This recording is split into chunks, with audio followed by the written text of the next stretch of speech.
I just found these videos in my drafts, and I've got to tell you, about a month ago, I was absolutely beside myself crying and overwhelmed about my garden. And I don't feel bad about saying that because it really felt like too much work for me to surmount.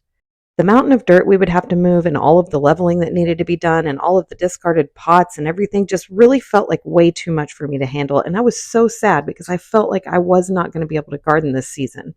This is what the garden looked like before I even got started.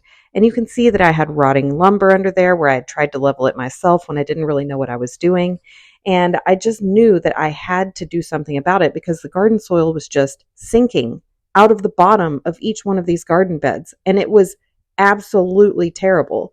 Not to mention the fact that the garden soil had become hydrophobic because of all the heat and the irrigation and the elevation issues. It was just way too much. And look at this place.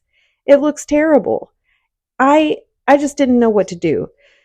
But then I realized that I just needed to get started at it somewhere. I had to pick a spot and start working on it. So I started with the back garden bed. I pulled it out of there. I started leveling it on my own, and it ended up being a lot less work than I really thought it might be, and has become something that I'm really proud of. It's been more rewarding than I thought it would be, too.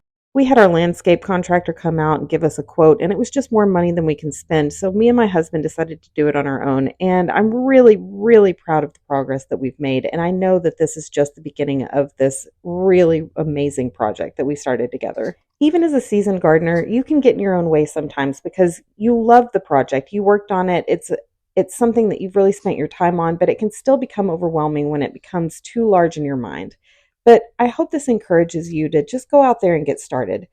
No matter where you're at in your gardening journey, I know that you'll end up in a place that makes you proud, that you're happy to look at, that you're really just happy to share, and that you want to bring your friends and family around to see.